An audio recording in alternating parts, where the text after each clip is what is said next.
프랑스 엘리제궁이 발칵 뒤집혔습니다. 우리가 너희를 발전시켜줬는데 감히 배신해? 동양의 한 문자가 단 3년 만에 프랑스의 60년 아프리카 제국을 뿌리째 흔들고 있기 때문입니다. 프랑스가 60년간 지배한 3억 인구, 그중 70%가 문명이었습니다. 이것이 식민 지배의 잔인한 현실이었습니다. 하지만 전 세계가 경악한 기적이 시작됐습니다. 식민지 없이 선진국이 된 유일한 나라. 그들의 글자가 3억 명을 깨우기 시작한 것입니다. 프랑스어는 족쇄였다. 한글은 날개다. 프랑스 정부가 필사적으로 막으려 했지만 이미 늦었습니다. 도대체 무슨 일이 벌어진 걸까요? 몇 년 전 가을, 저는 다카르 외곽의 한 초등학교를 방문했습니다. 유네스코 교육 실태 조사 프로젝트의 일환이었죠. 붉은 흙먼지가 날리는 운동장을 지나 낡은 건물로 들어섰습니다. 복도에는 프랑스어로 쓰인 교육 표어들이 벽에 붙어 있었어요. 교실 문을 열었을 때 저는 숨이 멎는 듯한 광경을 목격했습니다. 30명의 아이들이 책상에 앉아 있었어요. 하지만 그들의 눈동자에는 생기라곤 찾아볼 수 없었습니다. 마치 영혼이 빠져나간 것처럼 멍한 표정이었죠. 교실 앞에서는 프랑스어 교사가 칠판에 뭔가를 적고 있었어요. 아이들은 그저 허공을 바라볼 뿐이었습니다. 봉주르, 네 장팡. 오늘은 어떤가요? 교사가 밝게 인사를 건넸습니다. 하지만 단 한 명도 대답하지 않았어요. 30명 모두가 침묵 속에 얼어붙어 있었습니다. 교실을 가득 채운 침묵. 그 무거운 공기가 제 가슴을 짓눌렀어요. 수업이 계속됐지만 아무도 손을 들지 않았습니다. 교사가 질문을 던져도 고개만 숙일 뿐이었죠. 그런데 쉬는 시간 종이 울리자 마법처럼 변화가 일어났습니다. 방금 전까지 죽어있던 아이들이 갑자기 살아났어요. 월로프어로 왁자지껄 떠들며 교실 밖으로 뛰쳐나갔습니다. 웃음소리가 터져 나오고 장난치며 뛰어다니기 시작했죠. 완전히 다른 아이들이었습니다. 같은 아이들이 맞나 싶을 정도였어요.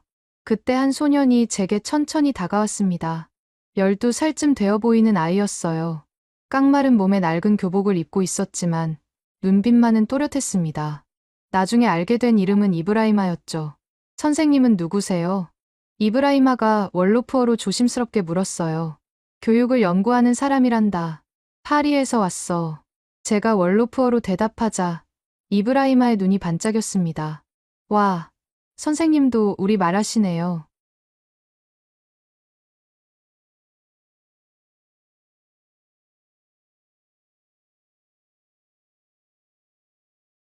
우리 형도 똑같이 말했어요.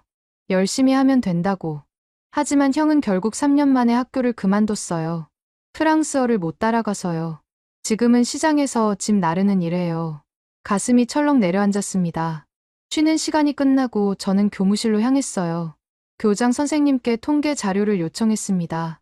서류를 받아든 순간 손이 떨렸어요. 이 학교의 중퇴율.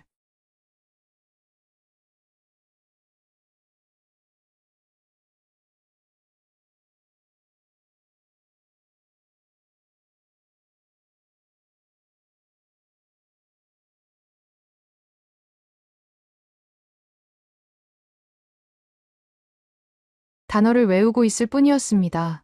쉬는 시간에 저는 이브라이마를 다시 찾았어요. 이브라이마, 월로프어로 계산할 수 있니? 당연하죠.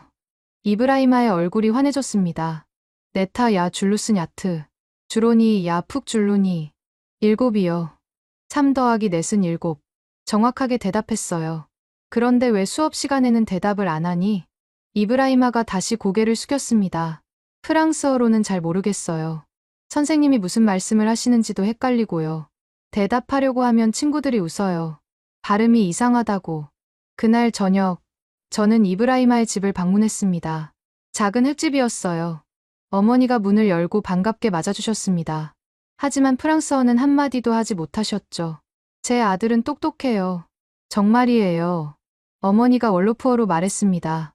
집에서는 뭐든 잘해요. 동생들 숙제도 도와주고, 시장 가서 계산도 잘하고. 하지만 학교에서는 바보 취급을 받는다고 하더라고요. 프랑스어 때문에요. 어머니의 눈가에 눈물이 맺혔습니다. 저도 예전에 학교에 다녔어요. 하지만 프랑스어를 못 따라가서 2학년 때 그만뒀죠. 제 어머니도 그랬고요. 할머니도 마찬가지였어요. 우리 집안은 3대가 문맹으로 살고 있는 거예요. 충격이었습니다. 프랑스어가 교육의 사다리가 아니라 장벽이 되고 있었던 거예요. 학교를 나서는데 이브라이마가 뒤따라 나왔습니다. 그리고 제 손을 꼭 잡았어요.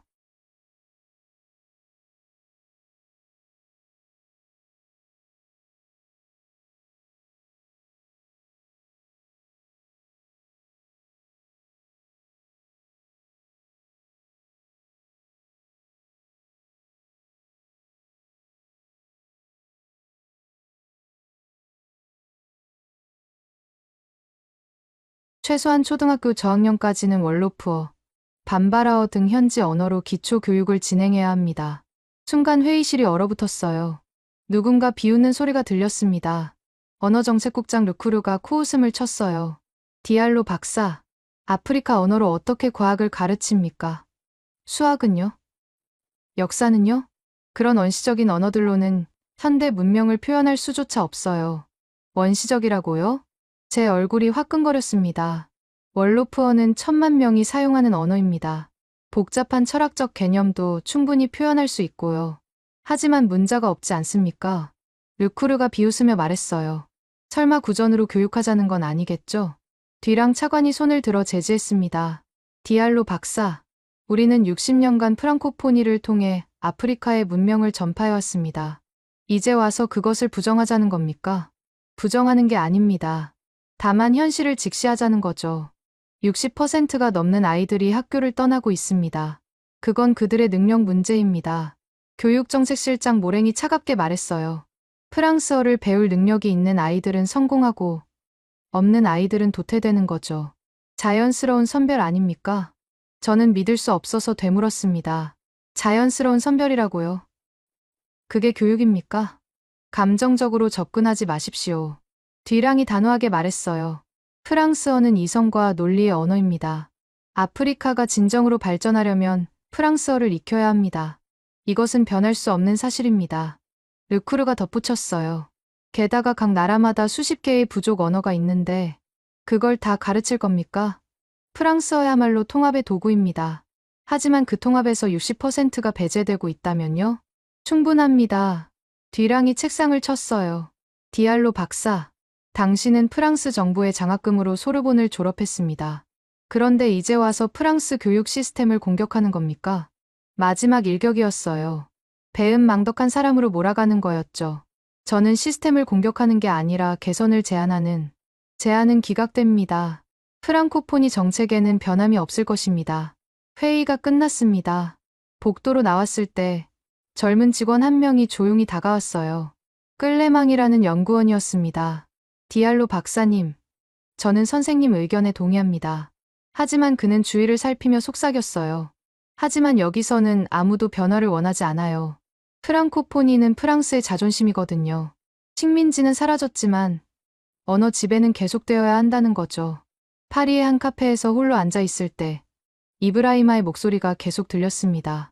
우리도 우리말로 공부할 수 있을까요? 하지만 오늘 회의에서 답을 얻었죠. 프랑스는 절대 변하지 않을 거라는 것을요. 그날 밤, 저는 세네갈에 있는 동료 파티마에게 전화했습니다. 어떻게 됐어? 파티마가 물었어요. 예상대로야. 우리는 영원히 프랑스어의 노예로 살아야 하나 봐. 포기하지 마. 아미나타. 언젠가는 길이 열릴 거야. 하지만 그때는 몰랐습니다. 그 언젠가가 이렇게 빨리, 이렇게 뜻밖의 방식으로 올 줄은요. 석 달 후, 저는 싱가포르로 향했습니다. 아시아 교육혁신 포럼에 초청받았거든요. 솔직히 별 기대는 없었어요. 또 다른 관료적인 회의일 거라고 생각했죠. 첫날은 일본의 로봇 교육, 둘째 날은 중국의 온라인 플랫폼이었습니다. 지루했어요. 아프리카의 현실과는 너무 동떨어진 이야기들이었거든요. 하지만 셋째 날, 제 인생을 바꿀 발표가 있었습니다. 다음은 한국 세종학당의 이하연 교수님 발표입니다. 주제는 한글을 활용한 소수민족 언어 보존 프로젝트입니다. 한글? 저는 고개를 들었어요. 한국 문자가 소수민족 언어와 무슨 관계가 있을까요? 단상에 오른 이하연 교수는 50대 중반의 여성이었습니다. 차분하면서도 열정적인 목소리로 발표를 시작했어요. 인도네시아에는 700개가 넘는 언어가 존재합니다. 하지만 대부분은 문자가 없죠. 로마자로 표기하려 해도 한계가 있습니다. 그래서 우리는 한글을 시도했습니다. 화면에 인도네시아 술라웨시 섬의 작은 마을이 나타났어요. 이곳은 부톤족이 사는 지역입니다. 인구 8만 명이 부톤어를 사용하지만 문자가 없어서 언어가 사라질 위기에 처했죠. 다음 슬라이드가 충격적이었습니다. 부톤어를 한글로 표기한 교과서였어요. 한글은 소리를 과학적으로 분석해서 만든 문자입니다. 어떤 언어의 발음도 정확하게 표기할 수 있죠. 부톤족 아이들은 단 일주일 만에 한글로 자기 언어를 읽고 쓸 수 있게 되었습니다. 일주일? 저는 몸을 앞으로 기울였습니다. 영상이 재생됐어요. 인도네시아 아이들이 칠판에 한글로 무언가를 쓰고 있었습니다. 그런데 놀라운 건 그들이 쓰는 게 인도네시아어가 아니라 부톤어라는 거였어요. 와, 나 드디어 우리 할머니 이름을 썼어. 한 아이가 환호했습니다. 자막이 있어서 이해할 수 있었어요. 이하연 교수가 설명을 이어갔습니다. 로마자로는 부톤어의 복잡한 발음을 표기할 수 없었습니다. 하지만 한글은 달랐죠. 혀의 위치, 입술의 모양, 목소리의 높낮이까지 정확하게 표현할 수 있었습니다. 저는 손을 들었어요. 잠깐만요. 왜 로마자는 안 되고 한글은 되는 거죠? 이하연 교수가 미소를 지었습니다. 좋은 질문입니다. 로마자는 라틴어를 위해 만들어진 문자예요. 다른 언어를 억지로 끼워 맞추다 보니 한계가 있죠. 하지만 한글은 다릅니다. 그녀가 다음 슬라이드를 보여줬어요. 세종대왕의 초상화였습니다. 1446년 세종대왕은 한글을 반포하면서 이렇게 말했습니다. 나란말싸미 둥귀게 달아 문자와로 서로 사마띠 아니할시. 우리나라 말이 중국과 달라 문자가 서로 통하지 않는다는 뜻이죠. 저는 전율을 느꼈어요. 600년 전 한국도 우리와 같은 고민을 했던 거예요. 세종대왕은 백성들이 자기 생각을 자유롭게 표현할 수 있기를 원했습니다. 그래서 누구나 쉽게 배울 수 있는 과학적인 문자를 만들었죠. 바로 한글입니다. 쉬는 시간에 저는 이하연 교수에게 다가갔습니다.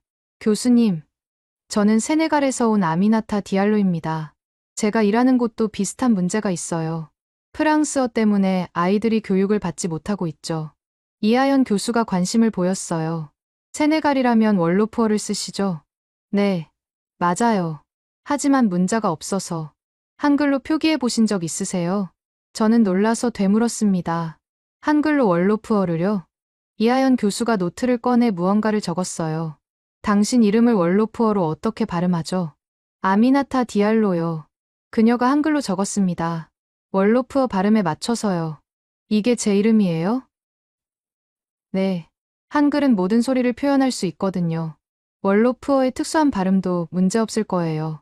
그날 저녁 호텔방에서 저는 밤새 한글에 대해 검색했습니다.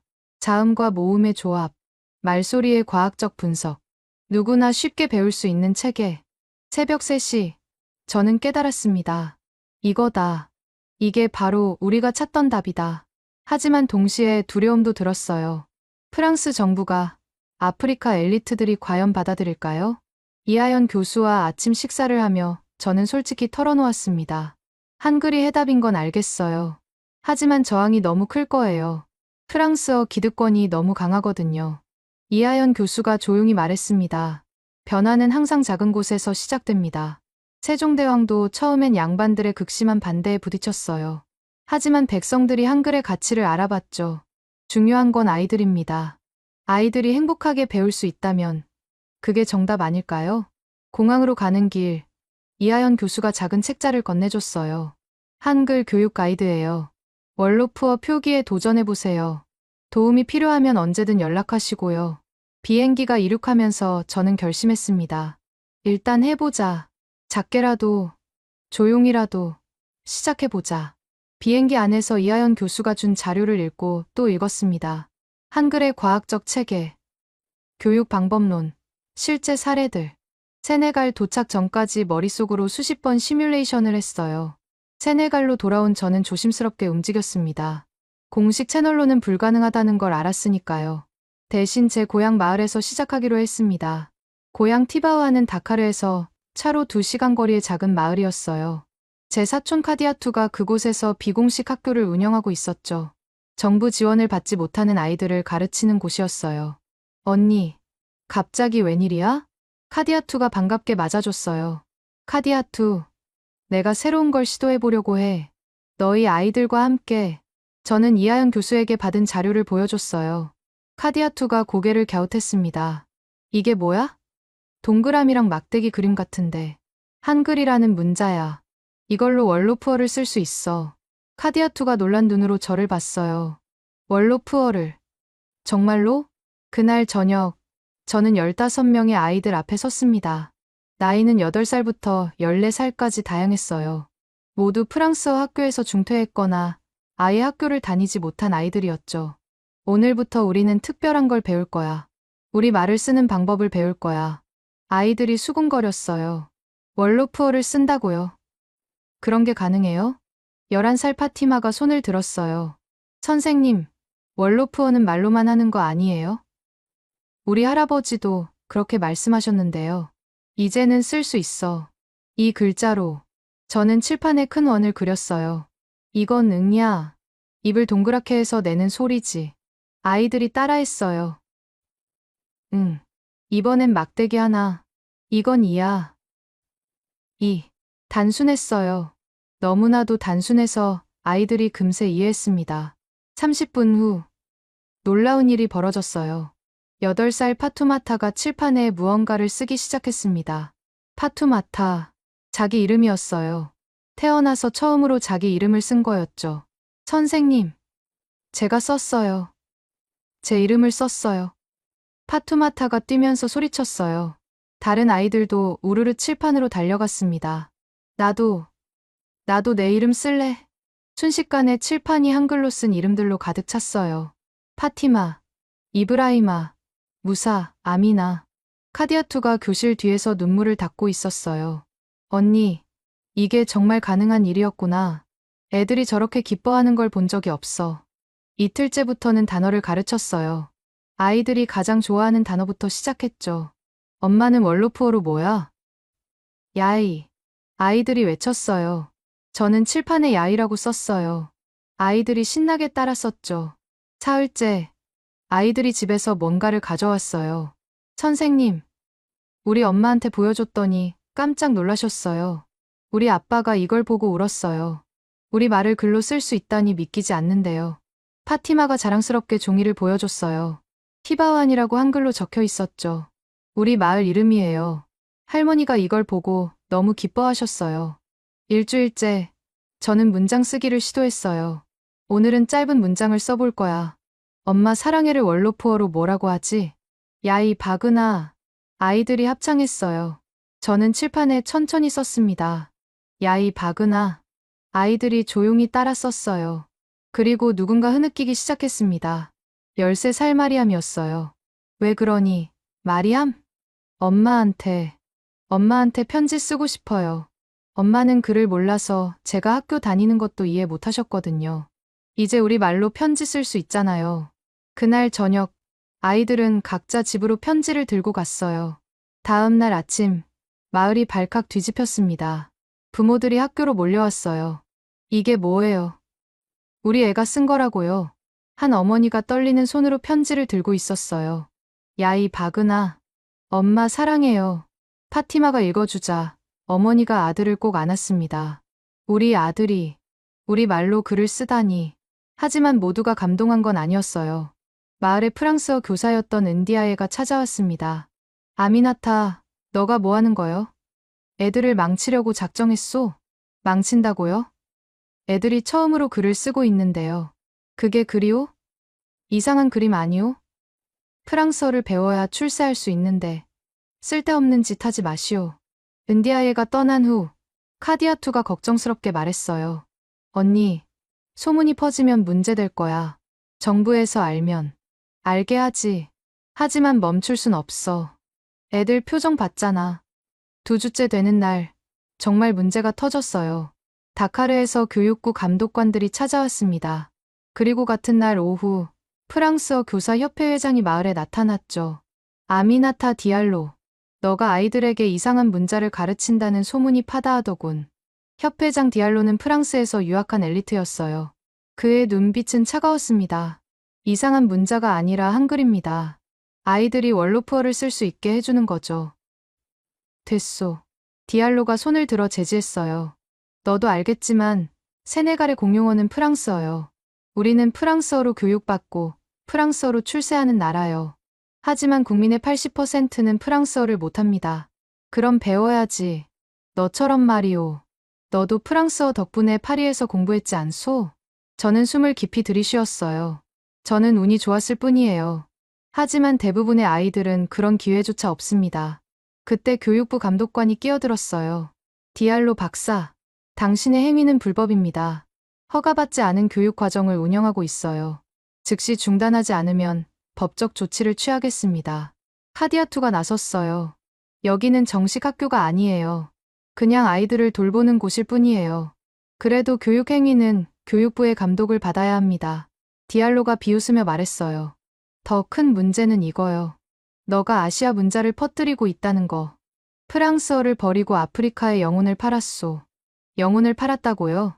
저는 분노가 치밀었어요. 우리 아이들이 처음으로 자기 이름을 쓰고 엄마에게 편지를 쓰는데 그게 영혼을 판 거라고요? 프랑스가 우리에게 준 문명을 거부하는 거 아니오? 문명이요. 60%의 아이들을 문맹으로 만드는 게 문명입니까? 순간 정적이 흘렀어요. 디알로의 얼굴이 붉어졌습니다. 너 같은 사람 때문에 아프리카가 발전하지 못하는 거요. 과거에 집착하고 서구 문명을 거부하는 게 아니라 보완하려는 겁니다. 모국어 교육과 프랑스어 교육이 공존할 수 있어요. 순진한 소리. 감독관이 코웃음 쳤어요. 너가 파리에서 뭘 배운 거요? 소르본의 명성에 먹칠을 하는군. 그들이 떠난 후 카디아투가 걱정스럽게 말했어요. 언니, 이제 어떡해? 정말 법적 조치를 할 것 같은데. 그런데 더 큰 시련이 기다리고 있었어요. 그날 저녁, 제 가족들이 찾아왔습니다. 아버지, 큰 오빠, 작은 오빠까지. 아버지의 표정이 어두웠어요.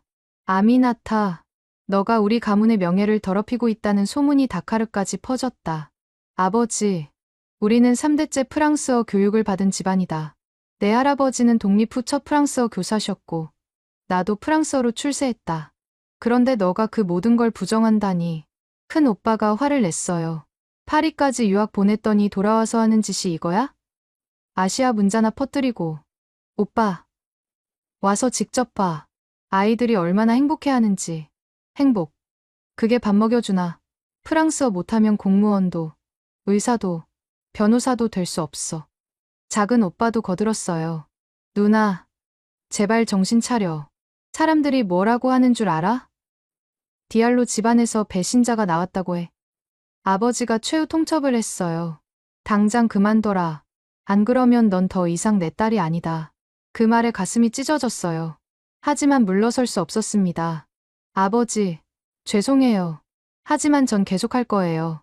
아버지는 말없이 돌아섰어요. 오빠들도 따라갔죠. 혼자 남겨진 저는 눈물을 참을 수 없었어요.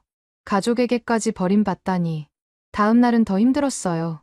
마을 사람들도 둘로 갈라졌거든요. 일부는 저를 지지했지만 많은 사람들이 등을 돌렸어요. 저 여자가 우리 아이들을 망치고 있어. 프랑스어도 못 배우는데 무슨 아시아 글자야. 출세하려면 프랑스어를 배워야지. 심지어 일부 부모들은 아이들을 학교에 보내지 않았어요. 15명이던 학생이 8명으로 줄었습니다. 그런데 남은 아이들의 의지는 더 강해졌어요. 파티마가 말했죠. 선생님, 저희는 계속 배울 거예요. 이제야 글을 쓸 수 있는데 포기할 수 없어요. 이브라이마도 고개를 끄덕였어요. 저희 엄마가 그러는데요. 선생님이 용감한 사람이래요. 모두가 반대해도 옳은 일을 하고 있다고요. 아이들의 말에 힘을 얻었지만 압박은 계속됐어요. 일주일 후 프랑스 대사관에서 연락이 왔습니다. 문화참사관이 저를 만나고 싶어 했어요. 대사관의 화려한 응접실. 참사관 뒤랑은 정중하지만 단호했어요. 디알로 박사, 당신의 활동이 프랑스 세네갈 문화협력에 부정적 영향을 미치고 있습니다. 전 단지 아이들에게 모국어를 가르칠 뿐입니다. 하지만 프랑스어가 아닌 다른 문자로 말이죠. 이는 양국 관계의 기본 원칙에 어긋납니다. 뒤랑은 서류를 꺼냈어요. 당신은 프랑스 정부 장학생이었습니다. 계약서를 기억하시죠? 프랑코포니의 가치를 확산하겠다고 서명했습니다. 그래서 교육받지 못하는 아이들을 방치하란 말입니까? 프랑스어를 가르치면 됩니다. 하지만 그들은 프랑스어를 이해하지 못해요. 뒤랑이 차갑게 말했어요. 그건 능력의 문제입니다. 디알로 박사. 계속 이런 활동을 하신다면 불이익이 있을 겁니다. 프랑스와 관련된 모든 지원이 중단될 수도 있습니다. 대사관을 나오며 저는 깊은 고민에 빠졌어요. 모두가 저를 배신자라고 부르고 가족마저 등을 돌렸습니다. 하지만 그날 저녁 마리암이 쓴 일기를 보고 마음을 다잡았어요. 오늘도 한글을 배웠다. 이제 나는 우리 엄마 이야기를 쓸 수 있다. 엄마가 들려주는 옛날 이야기를 잊어버리지 않을 것이다. 이 아이들을 위해서라도 저는 멈출 수 없었습니다. 배신자라는 낙인이 찍힌 후 저는 완전히 고립됐어요. 하지만 뜻밖의 곳에서 도움의 손길이 왔습니다. 이브라이마 어머니가 모스크에서 아들의 변화를 이야기했고 그 말을 들은 모스크 이맘 쉐이크 알리움 바가 일주일 후 저를 찾아왔어요. 70대의 존경받는 종교 지도자였죠. 아미나타, 차 한잔하면서 이야기 좀 나누지. 솔직히 걱정됐어요. 종교 지도자들도 저를 비난하러 온 건 아닐까 싶었거든요. 쉐이크님, 저를 왜 찾아오신 거죠? 노인은 온화하게 웃었어요. 자네가 하는 일에 대해 많은 이야기를 들었네. 그래서 직접 확인하고 싶었어. 아마 좋은 이야기는 아니었을 거예요. 그런 이야기도 있었지. 하지만 내가 더 관심 있는 건 아이들의 변화야. 이브라이마 어머니가 모스크에 와서 울며 기도했거든. 이브라이마 어머니가요? 그래. 아들이 처음으로 알라의 이름을 썼다고. 그것도 우리 말로. 저는 놀랐어요. 이브라이마가 한글로 종교적인 내용도 쓰기 시작했단 말인가요? 쉐이크가 주머니에서 종이를 꺼냈어요. 한글로 적힌 무언가가 있었죠. 비스밀라 라흐마니 라임. 제가 읽었어요. 자비로우시고 자애로우신 알라의 이름으로. 이브라이마가 쓴 거야. 12살 아이가 코란의 첫 구절을 우리 말로 쓴 거지. 쉐이크의 눈가가 촉촉해졌어요. 40년간 아이들에게 코란을 가르쳤네. 하지만 대부분 아랍어를 외우기만 할 뿐 뜻을 모르고 있었어. 그런데 이제는 우리말로 쓰고 이해할 수 있게 됐구만. 하지만 많은 사람들이 이걸 반대하고 있어요. 프랑스어가 아닌 다른 문자를 쓴다고. 쉐이크가 고개를 저었어요. 알라는 모든 언어를 존중하시네. 코란에도 나와 있지. 우리가 너희를 여러 민족과 부족으로 만든 것은 서로를 알게 하기 위함이라. 언어도 마찬가지야. 그는 잠시 생각에 잠겼다가 말을 이었어요. 프랑스어도 좋은 언어야. 하지만 그것만이 유일한 길은 아니지. 우리 아이들이 우리 말로 지식을 얻고 신앙을 표현할 수 있다면 그게 진정한 교육 아닌가? 쉐이크님, 그럼 저를 도와주실 건가요? 노인이 미소 지었어요. 이미 결정했네. 내일부터 모스크 교육관에서 한글 수업을 열어도 좋네. 모스크에서요? 정말로요? 그래. 그리고 내가 직접 배워볼 생각이네. 70이 넘었지만 배움의 나이가 어디 있겠나. 다음 날 놀라운 광경이 펼쳐졌어요. 모스크 교육관에 50명이 넘는 사람들이 모였습니다. 아이들뿐만 아니라 어른들도 왔어요. 쉐이크가 직접 소개했습니다. 오늘부터 우리는 특별한 공부를 시작한다. 우리 말을 쓰는 방법을 배울 것이다. 이는 알라의 뜻에 어긋나지 않는다. 오히려 우리가 더 깊이 신앙을 이해하는 데 도움이 될 것이다. 종교 지도자의 권위는 대단했어요. 그동안 저를 비난하던 사람들도 입을 다물었죠. 첫 수업은 감동적이었어요. 쉐이크가 칠판 앞에 서서 한글 자음을 따라 쓰는 모습을 보니 코끝이 찡했습니다. 이게 고의구나. 입천장에 혀가 닿는 모양이라니. 정말 과학적이야. 다른 어른들도 진지하게 따라했어요. 특히 인상적이었던 건 여성들의 참여였습니다. 평소 교육 기회가 없던 어머니들이 열심히 배웠어요. 비네타라는 45살 여성이 말했어요. 프랑스어 학교는 엄두도 못 냈는데 이건 할 수 있을 것 같아요. 우리 말이니까요. 일주일 후 기적 같은 일이 일어났어요. 쉐이크가 금요 설교 시간에 한글로 쓴 코란 구절을 보여준 거예요. 보시오. 이것이 우리 말로 쓴 알파티아요. 이제 우리 아이들은 무슨 뜻인지 알면서 기도할 수 있어. 신도들이 술렁거렸어요. 일부는 충격을 받았고 일부는 감동했죠. 이게 가능한 일이었구나. 우리 아이도 이제 코란을 이해할 수 있겠네. 하지만 일부 보수적인 신도들은 반발했어요. 코란은 아랍어로만 읽어야 합니다. 쉐이크가 차분히 대답했어요. 물론 원전은 아랍어지. 하지만 이해하지 못하고 외우기만 하는 것보다 우리 말로 의미를 아는 게 더 중요하지 않겠소? 터키도, 인도네시아도 자기 문자로 코란을 공부하오. 그의 논리는 명확했고 반대 목소리는 점차 줄어들었어요. 더 놀라운 건 아이들의 변화였어요. 코란 수업 시간에 한글로 받아쓰기를 하니 이해도가 급격히 높아졌습니다. 이제 알았어요. 라흐만이 자비로운 분이라는 뜻이었구나. 10살 남자가 환호했어요. 모스크 한글 수업은 입소문을 타고 퍼졌어요. 인근 마을에서도 구경 오는 사람들이 생겼죠. 어느 날 이웃 마을에 이맘 3명이 찾아왔어요. 쉐이크님, 우리도 이 방법을 배우고 싶소. 우리 아이들도 신앙을 제대로 이해했으면 좋겠소. 쉐이크가 저를 보며 말했어요. 아미나타가 우리의 스승이요. 그녀가 없었다면 불가능했을 일이지. 그 순간 저는 더 이상 배신자가 아니었어요. 종교 지도자들의 인정을 받은 거죠. 쉐이크의 지원 이후 분위기가 완전히 바뀌었어요. 특히 놀라웠던 건 여성들의 변화였습니다. 매주 목요일 오후 모스크 교육관은 여성들로 가득 찼어요. 25살부터 60살까지 평생 글을 몰랐던 어머니들이 한글을 배우러 왔죠. 그 중에서도 가장 열정적인 사람은 45살의 비네타였어요. 시장에서 야채를 파는 상인이었죠. 선생님, 저는 꼭 배워야 해요. 장사할 때마다 속았거든요. 숫자를 못 읽으니까요. 비네타는 누구보다 열심히 했어요. 시장에서 장사를 마치고 피곤한 몸을 이끌고 와서도 집중력을 잃지 않았죠. 3주가 지났을 때 비네타가 떨리는 손으로 종이에 무언가를 썼어요. 사마냐, 야이 바그나, 알리, 내 아들아, 엄마가 사랑한다. 그녀가 쓴 문장이었어요.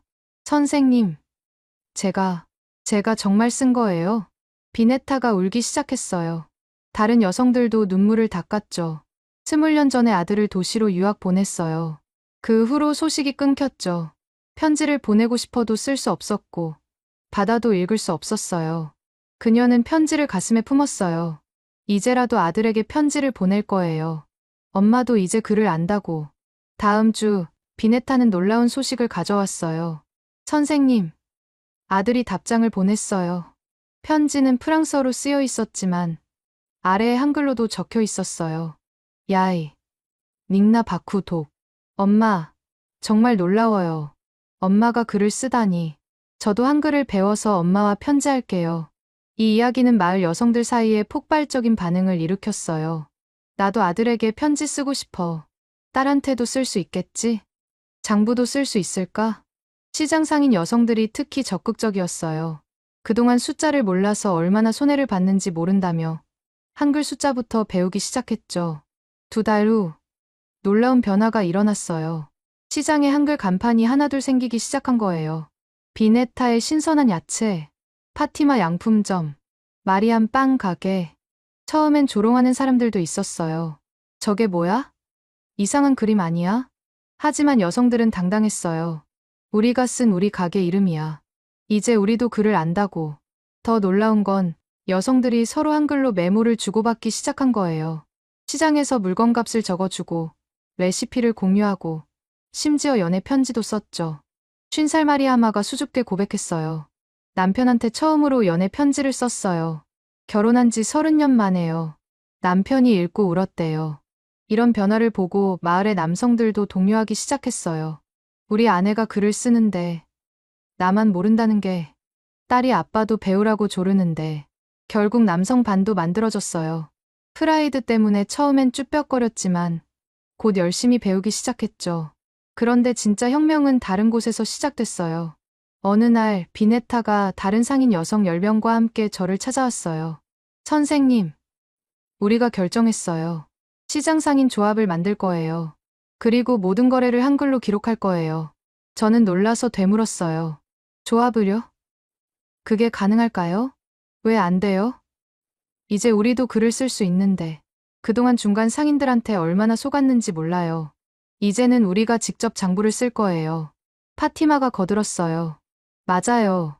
어제 감자 100kg 팔았는데 중간 상인이 50kg만 샀다고 우기는 거예요. 증거가 없으니 당할 수밖에 없었죠. 여성들의 결의는 단단했어요. 일주일 후 여성 상인 조합이 정식으로 출범했습니다. 첫 회의는 감동적이었어요. 30명의 여성이 모여서 한글로 회의록을 작성했거든요. 오늘 날짜, 참석자 비네타, 파티마, 마리암, 안건 공동 구매와 판매 가격 협의, 회의를 마친 후 비네타가 말했어요. 40년 동안 장사했지만 오늘처럼 뿌듯한 날은 없었어요. 드디어 우리가 주인이 된 것 같아요. 소문은 빠르게 퍼졌어요. 인근 마을 여성들이 찾아오기 시작했죠. 우리도 한글을 배우고 싶어요. 조합에 가입하려면 어떻게 해야 해요? 한 달 만에 조합원이 100명을 넘었어요. 그리고 놀라운 일이 벌어졌습니다. 대형 유통업체에서 연락이 온 거예요. 티바우한 여성조합과 직거래하고 싶습니다. 체계적인 장부 관리가 인상적이네요. 중간 상인을 거치지 않고 직거래를 하니 수익이 2배로 늘었어요. 이 성공 스토리는 전국적인 뉴스가 됐어요. 문맹 여성들의 기적이라는 제목으로 신문에 실렸죠. 하지만 진짜 감동적인 순간은 따로 있었어요. 어느 날 저녁, 60살의 함사토 할머니가 떨리는 손으로 편지를 가져왔어요. 선생님, 이거 제가 쓴 거예요. 편지를 펼쳐보니 눈물이 났어요. 내 아들아, 엄마도 이제 글을 안다. 40년 전, 너가 프랑스로 떠날 때 공항에서 울기만 했던 엄마가 이제는 너에게 편지를 쓴다. 보고 싶다. 내 아들아. 엄마가 함사토 할머니가 흐느꼈어요. 아들이 파리에서 의사가 됐대요. 하지만 편지 한 통 제대로 못 보냈죠. 이제야 엄마 마음을 전할 수 있어요. 2주 후, 함사토 할머니의 아들이 세네갈로 왔어요. 공항에서 어머니를 만난 그는 한글로 쓴 편지를 보고 무릎을 꿇었다고 해요. 엄마, 미안해요. 엄마가 글을 모른다고 무시했던 제가 부끄러워요. 이런 이야기들이 하나둘 쌓이면서 여성들의 자신감은 하늘을 찔렀어요. 어느 날 비네타가 폭탄 선언을 했습니다. 우리가 마을 회의에 참석하겠어요. 이제 우리도 회의록을 읽을 수 있으니까요. 마을 회의는 전통적으로 남성들만의 영역이었어요. 여성들의 요구에 남성들은 당황했죠. 여자들이 무슨 회의야? 하지만 쉐이크가 나섰어요. 왜 안 되겠어? 글을 아는 사람이라면 누구나 참여할 권리가 있어. 첫 번째 여성 참여 마을 회의. 역사적인 순간이었어요. 비네타가 일어나서 발언했어요. 시장 환경 개선에 대해 건의하고 싶습니다. 여기 제가 작성한 보고서가 있습니다. 한글로 깔끔하게 정리된 보고서를 보고 남성들도 놀랐어요. 이걸 정말 당신들이 작성한 거요? 네. 우리가 직접 조사하고 정리했어요. 이제 우리도 할 수 있어요. 그날 이후 마을 회의는 더 활발해졌어요. 여성들의 참여로 다양한 의견이 나왔고 결정도 더 합리적으로 바뀌었죠. 하지만 이런 변화를 못마땅하게 여기는 세력도 있었어요. 은디아예가 다시 나타났어요. 이게 다 그 한글 때문이야. 여자들이 버릇 없어졌어. 하지만 여성들은 더 이상 침묵하지 않았어요. 버릇 없어진 게 아니라 깨어난 거예요. 우리도 인간이고 배울 권리가 있어요. 파티마가 당당하게 맞섰어요. 프랑스어는 우리를 가두는 감옥이었어요. 하지만 한글은 우리를 자유롭게 했어요. 이제 우리는 돌아가지 않을 거예요. 은디아예는 아무 말도 못하고 돌아갔어요. 그날 밤 여성들이 축하 모임을 열었어요. 비네타가 일어나서 말했어요. 1년 전만 해도 우리는 문맹이었어요. 하지만 이제는 달라요. 우리가 쓴 글로 세상과 소통하고 있어요. 이 모든 게 아미나타 선생님과 한글 덕분이에요. 모두가 박수를 쳤어요. 그때 누군가 노래를 부르기 시작했어요. 전통 월로프어 노래였는데 가사를 바꿔서 불렀죠. 한글, 고마워. 우리에게 빛을 주었네. 이제 우리도 쓸 수 있어. 우리 마음, 우리 생각을. 모두가 따라 부르며 춤을 췄어요. 저는 그 모습을 보며 생각했어요. 이것이 바로 세종대왕이 꿈꾸던 모습이 아닐까. 백성들이 자유롭게 자기 생각을 표현하는 세상. 다음 주 놀라운 소식이 들려왔어요. 세네갈 대통령이 우리 마을을 방문한다는 거였어요. 대통령 방문 소식에 마을은 발칵 뒤집혔어요. 문화부 장관 시세가 우리 마을의 성공 사례를 대통령에게 보고했고 대통령이 직접 확인하고 싶다며 비공식 방문을 결정한 것이었죠. 방문일 아침, 마을 입구에는 특별한 현수막이 걸렸어요. 한글로 쓴 환영 문구였죠. 다랄렘 대통령님, 티바우안에 오신 것을 환영합니다.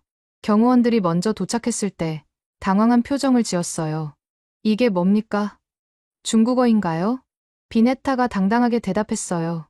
한글이에요. 우리가 쓴 우리말이죠. 오전 10시, 대통령 차량이 도착했어요. 50대 후반의 훈두 다랄렘 대통령은 프랑스에서 교육받은 엘리트였죠. 대통령이 차에서 내려 현수막을 보더니 멈춰섰어요. 이걸 누가 썼습니까? 저희가 썼습니다. 대통령님. 여성 상인들이 앞으로 나섰어요. 대통령은 믿기 어렵다는 표정으로 물었어요. 정말로요? 여러분이 직접? 그때 8살 파투마타가 앞으로 나왔어요. 손에 편지를 들고 있었죠. 대통령 할아버지, 이거 제가 쓴 편지예요. 읽어드릴게요. 파투마타가 또렷한 목소리로 읽었어요. 대통령 할아버지께, 우리는 이제 글을 써요. 엄마도, 할머니도 쓸 수 있어요. 한글로 우리 말을 쓰니까 너무 좋아요. 프랑스어는 어려워서 울었는데, 이제는 웃으면서 공부해요. 대통령의 표정이 진지해졌어요. 얼마나 배웠니? 2달이요. 2달 만에 이렇게 쓸 수 있다고? 쉐이크가 나섰어요. 대통령님, 직접 보시죠. 아이들이 얼마나 빨리 배우는지. 즉석 시범이 시작됐어요. 한글을 처음 보는 아이 하나를 불러서 가르쳤죠. 이건 아야. 입을 크게 벌리는 소리지. 15분 후, 그 아이가 자기 이름을 쓰는 걸 보고 대통령은 경악했어요. 이게 가능한 일입니까?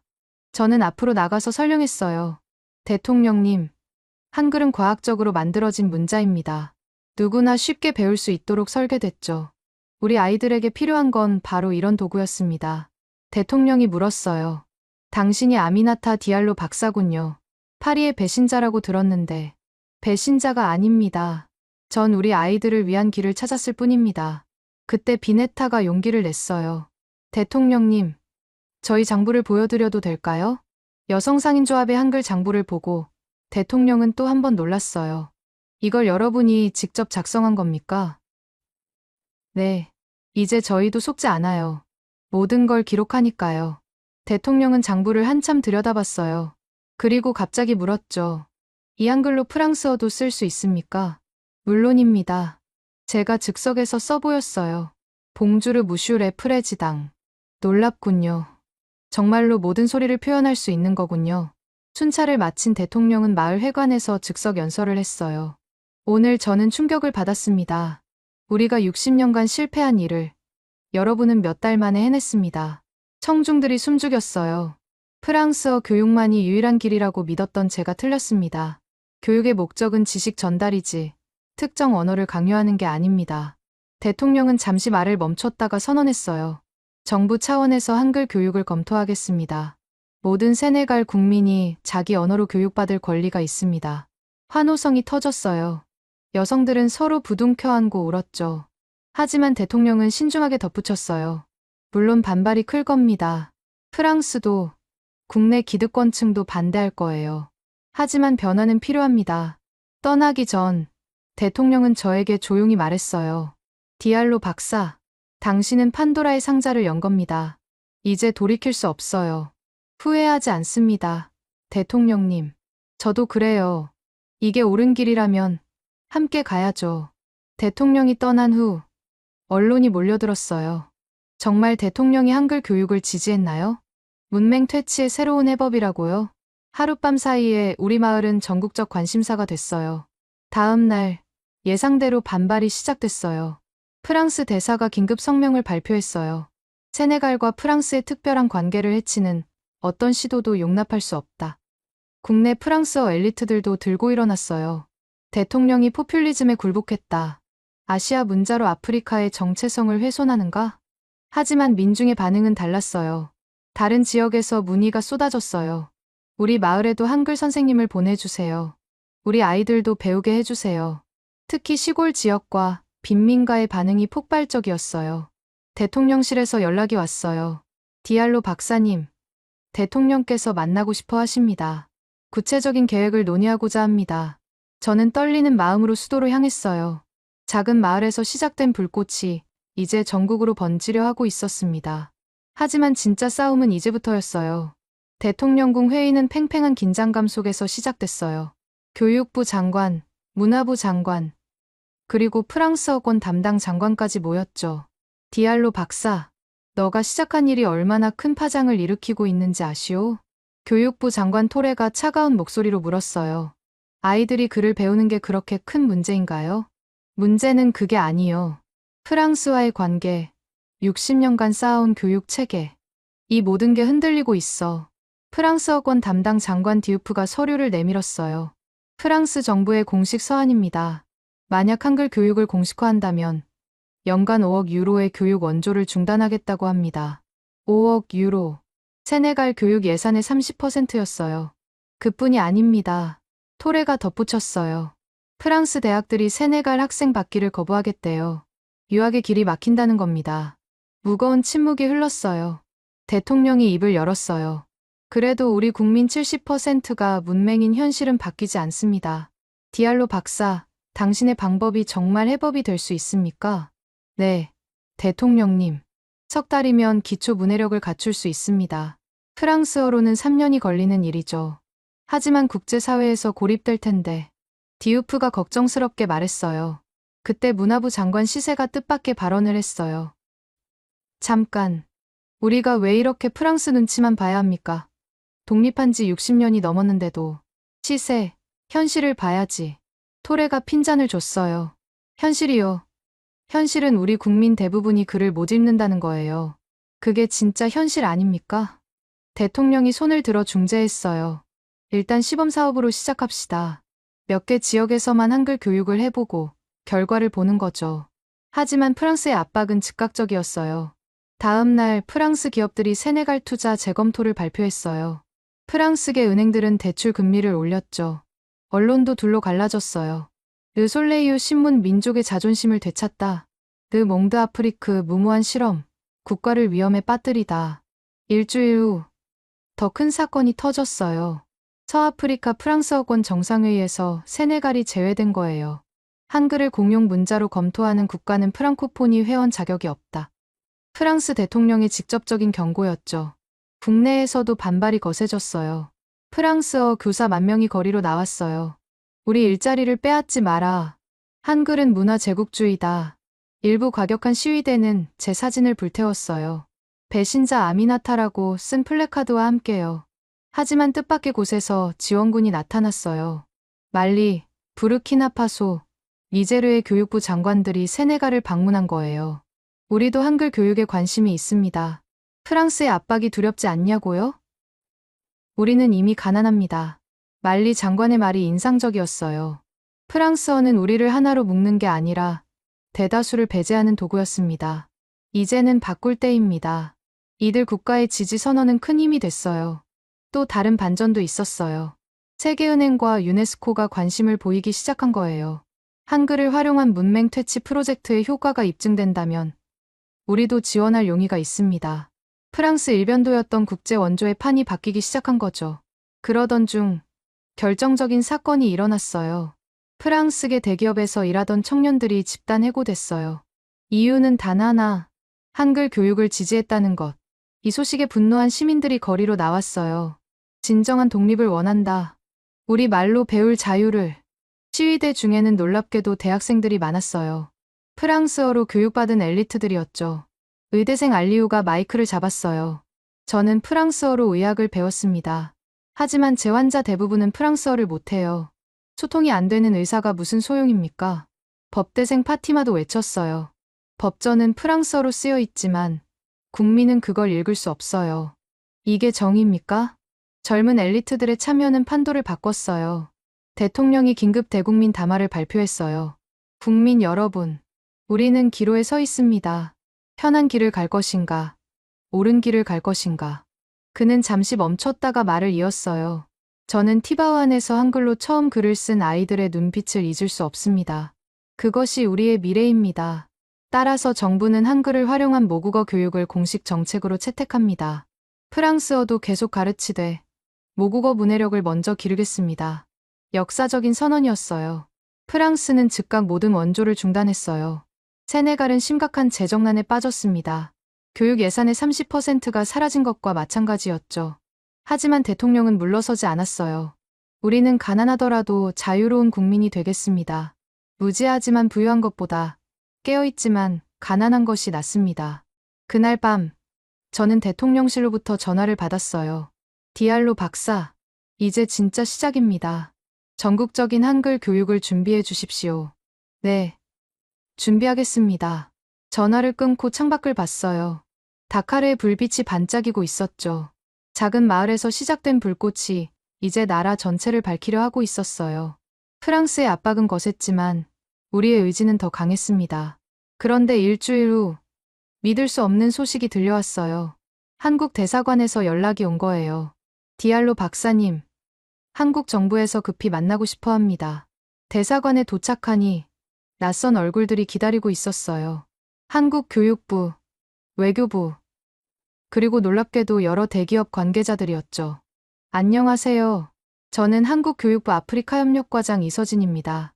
잠깐, 이서진. 싱가포르에서 만났던 이하연 교수와 이름이 비슷했어요. 혹시 이하연 교수님과? 이서진 과장이 미소 지었어요. 제 어머니십니다. 어머니께서 세네갈 이야기를 많이 하셨어요. 놀라운 인연이었어요. 한국 정부는 세네갈의 한글 교육 프로젝트를 전폭 지원하기로 했습니다. 저는 믿기지 않아서 되물었어요. 정말인가요? 왜 우리를 돕는 거죠? 외교부 관계자가 설명했어요. 한글은 한국만의 것이 아닙니다. 유네스코 세계기록 유산이죠. 인류 공동의 자산인 한글이 아프리카에서 문맹 퇴치에 기여한다면 그것이야말로 세종대왕의 뜻을 실현하는 일입니다. 그때 삼성 관계자가 앞으로 나왔어요. 저희는 한글 교육용 태블릿 10만 대를 지원하겠습니다. 전원과 인터넷이 없는 지역에서도 쓸 수 있는 특별 제작품입니다. LG 관계자도 거들었어요. 저희는 태양광 충전 시스템을 지원하겠습니다. 아프리카 어디서든 디지털 교육이 가능하도록. 현대차, SK, 롯데, 한국 대기업들이 앞다투어 지원을 약속했어요. 하지만 가장 인상적인 건 네이버였어요. 저희가 개발한 AI 번역 시스템을 무상 제공하겠습니다. 월로프어, 플라워 등 세네갈의 모든 언어를 한글로 표기하고 번역할 수 있습니다. 눈물이 났어요. 프랑스는 우리를 버렸지만 한국은 손을 내밀어 준 거예요. 왜 이렇게까지 도와주시는 거죠?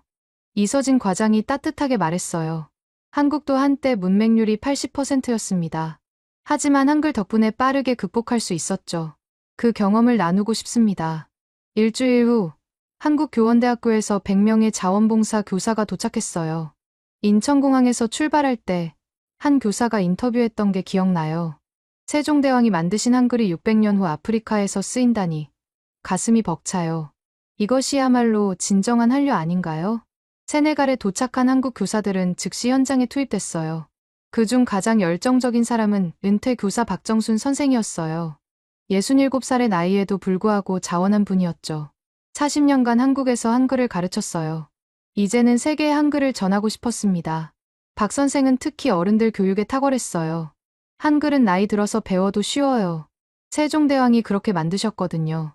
한국 교사들의 헌신적인 노력은 현지인들을 감동시켰어요. 더위에 지쳐도 말이 통하지 않아도 그들은 포기하지 않았죠. 청년 교사 김서연 씨의 일화는 특히 유명해요. 말라리아에 걸려 입원했는데도 병상에서 교재를 만들었거든요. 아이들과의 약속을 지켜야 해요. 내일 새로운 글자를 배우기로 했거든요. 이런 모습에 세네갈 사람들도 변했어요. 한국 사람들은 우리를 정말로 돕고 싶어 하는구나. 프랑스인들과는 달라. 그들은 우리를 존중해. 한국 대통령이 직접 세네갈을 방문했을 때도 화제였어요. 공항에 마중 나간 아이들이 한글로 쓴 플래카드를 들고 있었죠. 환영합니다. 한국 대통령님. 한글 고맙습니다. 한국 대통령은 아이들을 하나하나 안아주며 눈물을 닦았어요. 세종대왕께서 보셨다면 정말 기뻐하셨을 거예요. 정상회담에서 한국 대통령은 파격적인 제안을 했어요. 앞으로 10년간 매년 1억 달러를 한글 교육에 지원하겠습니다. 조건은 없습니다. 오직 아이들이 행복하게 배우기만 하면 됩니다. 세네갈 대통령이 감격했어요. 프랑스는 60년간 우리를 지배했지만 한국은 단 1년 만에 우리를 자유롭게 했습니다. 두 정상이 서명한 한글 교육협력협정은 역사적인 문서가 됐어요. 그날 저녁, 저는 비네타를 비롯한 여성들과 함께 작은 축하 모임을 가졌어요. 한국이 준 건 돈이나 기계가 아니에요. 비네타가 말했어요. 희망을 줬어요. 우리도 할 수 있다는 희망을요. 한국의 전폭적인 지원 이후 변화의 속도는 놀라웠어요. 석 달 만에 세네갈 전역 100개 마을에서 한글 수업이 시작됐습니다. 한국 교사들과 세네갈 현지 교사들이 함께 아이들을 가르쳤죠. 가장 놀라운 건 학습 속도였어요. 한 달이면 기본 읽기 쓰기, 석 달이면 편지 쓰기. 이게 평균 성과였습니다. 프랑스어로는 3년이 걸리던 일이었죠. 티바우안을 찾았던 기자 한 명이 석 달 후 다시 왔어요. 믿을 수 없어요. 지난번에 제 이름도 못 쓰던 아이가 이제는 일기를 쓰고 있어요. 10살 무사가 보여준 일기장은 감동적이었어요. 오늘 엄마가 시장에서 돌아오셨다. 엄마도 이제 한글을 배운다. 우리 가족 모두가 글을 쓸 수 있게 됐다. 행복하다. 하지만 진짜 혁명은 다른 나라들로 번지기 시작했을 때였어요. 말리에서 먼저 시작됐습니다. 교육부 장관이 직접 티바우안을 방문한 후 즉각 시범 사업을 결정했어요. 우리말은 반바라어입니다. 한글로 반바라어를 쓸 수 있을까요? 물론입니다. 저는 즉석에서 반바라어 기본 표기법을 보여줬어요. 2달 후 말리 수도 바마코에서 놀라운 소식이 들려왔어요. 5,000명의 아이들이 한글을 배우고 있습니다. 중퇴율이 벌써 20% 떨어졌어요. 부르키나파소도 뒤따랐어요. 그들의 언어는 모래어였죠. 한글은 정말 마법 같아요. 모래어의 복잡한 성조까지 표현할 수 있어요. 부르키나파소 교육부 차관의 말이었습니다. 니제르, 기니, 코트디부아르. 하나둘씩 서아프리카 국가들이 동참하기 시작했어요. 그런데 가장 극적인 변화는 나이지리아에서 일어났습니다. 나이지리아는 아프리카 최대 인구 국가죠. 2억 명이 넘는 인구에 500개가 넘는 언어가 있었어요. 불가능할 겁니다. 우리는 너무 복잡해요. 나이지리아 교육부의 첫 반응이었어요. 하지만 저는 포기하지 않았습니다. 주요 언어 5개만 선택해서 시범 사업을 제안했죠. 하우사어, 이그보어, 요르바어, 풀라니어, 이조어. 6개월 후 결과는 충격적이었어요. 10만 명의 아이들이 참여했고 95%가 기초 문해력을 갖췄습니다. 나이지리아 라고스 대학의 연구 결과였죠. 더 놀라운 건 경제 효과였어요. 한글을 배운 여성들이 작은 사업을 시작했어요. 장부를 쓸 수 있으니까 거래가 투명해졌고 신용도가 올라갔죠. 한글 학습자 대상 소액 대출 프로그램. 나이지리아의 한 은행이 시작한 프로그램이었어요. 문맹률이 높아서 대출을 못 받던 여성들이 한글로 장부를 쓰자 신용을 인정받은 거예요. 7개월 만에 5,000명이 넘는 여성이 대출을 받았고 연체율은 1%에 불과했습니다. 교육이 경제를 바꾸는 걸 처음 봤어요. 세계은행 아프리카 담당자의 말이었습니다. 그러자 동아프리카도 움직이기 시작했어요. 케냐, 탄자니아, 우간다, 스와힐리어권 국가들이었죠. 스와힐리어는 이미 문자가 있지 않습니까? 제가 의아해하자 케냐 교육부 장관이 설명했어요. 로마자로 쓰고 있지만 발음이 정확하지 않아요. 특히 아이들이 헷갈려합니다. 한글이 더 정확할 것 같아요. 시험 결과는 놀라웠어요. 한글 표기 스와힐리어가 로마자 표기보다 학습 속도가 2배 빠른 거예요.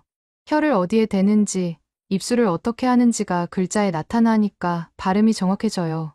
케냐 나이로비의 한 초등학교 교사가 설명했습니다. 1년이 지났을 때 통계가 나왔어요. 아프리카 15개 국가 8천만 명이 한글을 배우고 있습니다. 유네스코의 발표였죠. 그리고 또 다른 놀라운 현상이 나타났어요.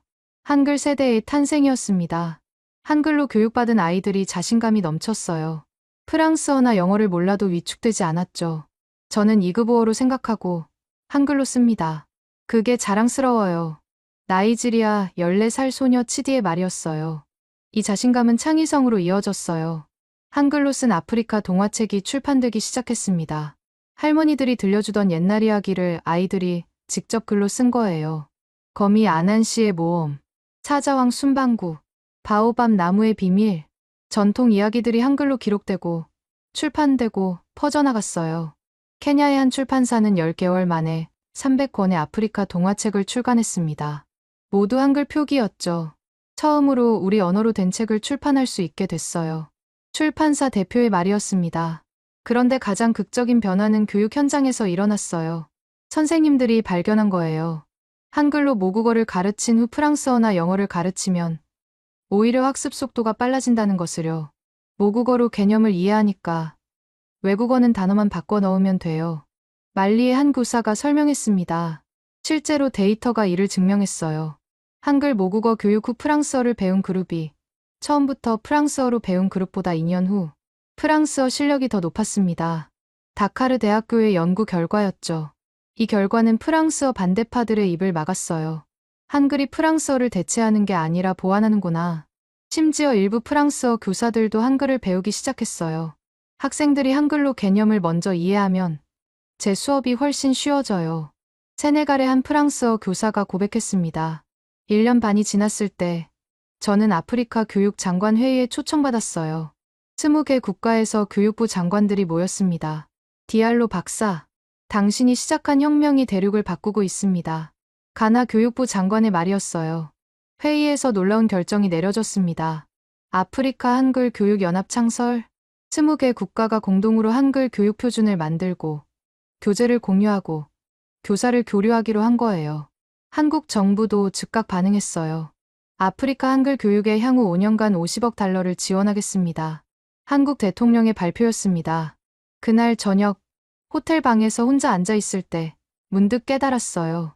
3년 전 다카르의 그 작은 교실에서 시작된 일이 이제 대륙 전체를 바꾸고 있다는 것을요. 창밖으로 아프리카의 밤하늘이 보였어요. 별들이 반짝이고 있었죠.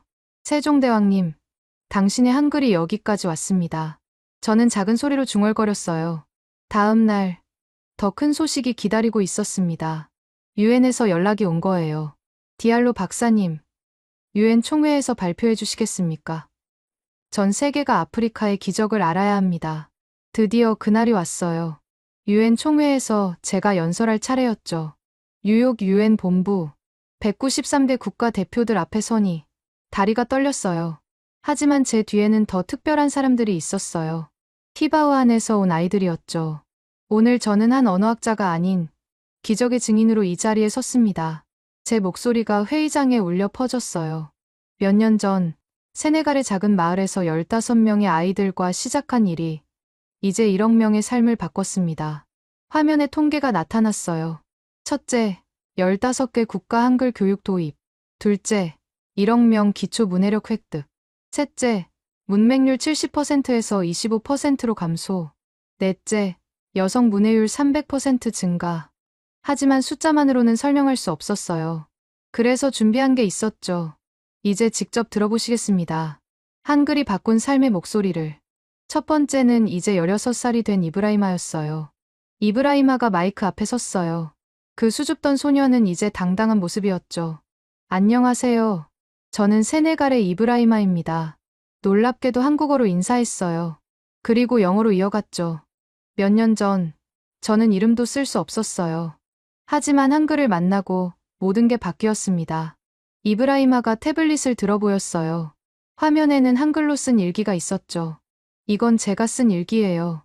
우리 마을 이야기를 썼어요. 이제 저는 작가가 되고 싶어요. 우리의 아픔과 희망을 세계에 전하고 싶어요. 회의장이 조용해졌어요. 이브라이마가 마지막으로 한글로 쓴 문장을 읽었어요. 미래는 그를 아는 자의 것이다. 이제 우리도 미래를 쓸 수 있다. 박수가 터져 나왔어요. 몇몇 대표들은 눈물을 닦았죠. 두 번째는 말리의 비네타였어요. 이제는 성공한 사업가가 된 그녀였죠. 저는 45살에 처음 글을 배웠습니다. 시장에서 야채를 팔던 문맹 여성이었죠. 비네타가 장부를 보여줬어요. 한글로 장부를 쓰기 시작하면서 사업이 커졌어요.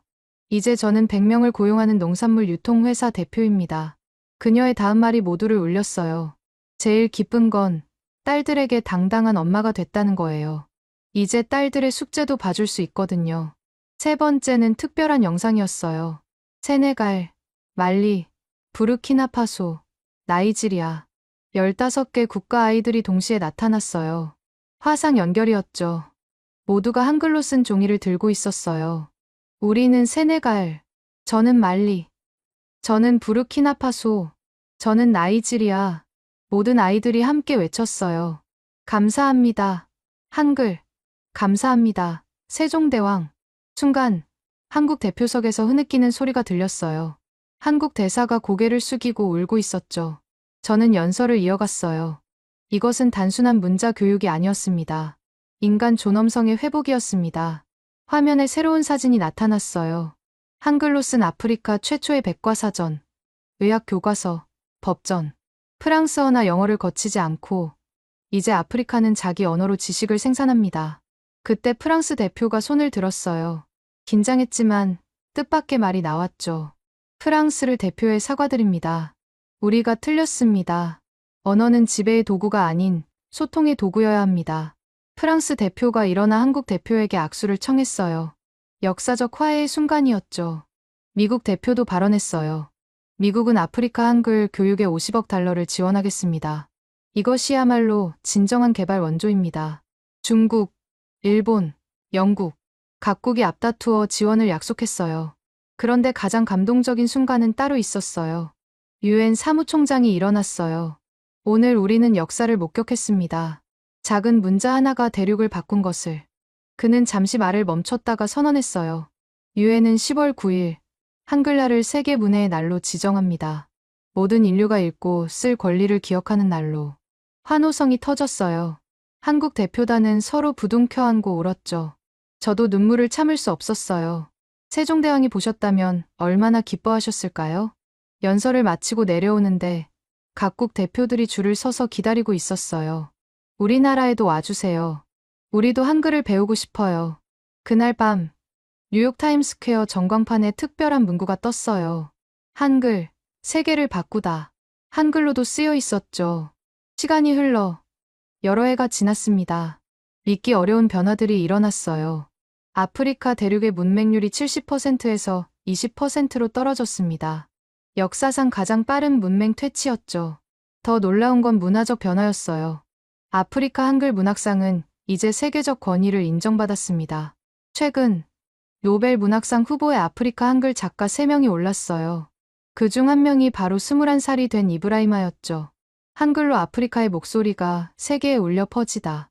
각국 언론의 헤드라인이었어요. 경제적 성과도 놀라웠어요. 아프리카 대륙의 국내 총생산이 여러 해간 평균 8% 성장했습니다. 세계은행은 이를 문해력 혁명이 가져온 경제 기적이라고 불렀죠. 나이지리아는 아프리카의 실리콘밸리가 됐습니다.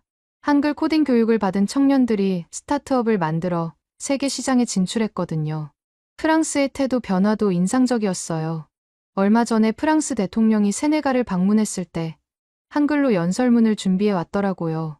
나는 세네갈을 사랑합니다. 한글로 쓴 종이를 들고 있었죠. 과거를 반성합니다. 이제 프랑스도 배우겠습니다. 모든 언어와 문자는 평등합니다.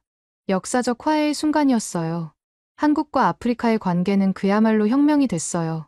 한아프리카 한글 연대가 출범했고 매년 수만 명이 교류하고 있죠. 특히 감동적인 건 한글 할머니 봉사단이었어요. 한국의 은퇴 교사 할머니들이 아프리카로 가서 할머니들에게 한글을 가르치는 프로그램이었죠. 얼마 전 쉐이크 알리움 바가 노벨 평화상을 받았어요. 종교와 언어의 장벽을 넘어 교육 평등을 실현한 공로가 인정받은 거죠. 저도 작은 영예를 얻었어요. 유네스코 교육혁신상을 받았거든요. 하지만 진짜 주인공은 저가 아니었어요. 티바우안의 아이들, 용기 있는 어머니들, 그리고 한글을 믿어준 모든 사람들이었죠. 지난달 저는 티바우안을 다시 찾았어요. 첫 한글 수업을 했던 그 교실. 이제는 번듯한 건물이 됐지만 그 감동은 여전했어요. 아이들이 태블릿으로 공부하고 있었어요. 칠판에는 여전히 한글이 가득하고 아이들의 눈빛은 더욱 반짝였죠. 선생님, 이브라이마가 뛰어왔어요. 이제는 훌쩍 자란 청년이 됐더군요. 저 이제 책을 쓰고 있어요. 우리 마을 이야기예요. 한글을 만난 날부터 시작하는. 이것이 바로 우리가 꿈꾸던 미래였어요. 아프리카가 자기 목소리를 찾은 것. 그리고 그 시작은 작은 동그라미와 막대기. 한글이었습니다. 세종대왕님, 감사합니다. 당신이 만드신 한글이 600년 후 아프리카 대륙을 바꿨습니다. 지금까지 아미나타 디알로의 사연 어떠셨나요? 작은 문자 하나가 만들어낸 거대한 변화. 때로는 가장 단순한 해답이 가장 위대한 혁명을 만들어냅니다. 우리가 당연하게 쓰는 한글이 지구 반대편 누군가에게는 희망이 되고 미래가 되었다는 사실. 정말 놀랍지 않나요? 이 이야기가 감동적이었다면 주변에 꼭 공유해주세요. 전 세계에 한글의 가치를 알리고 또 다른 기적을 만들어가기 위해서요. 그리고 잊지 마세요. 좋아요와 구독, 알림 설정까지. 여러분의 작은 클릭이 더 많은 이야기를 전할 수 있는 힘이 됩니다. 지금까지 함께 해주셔서 감사합니다. 원더풀 해외 사연이었습니다.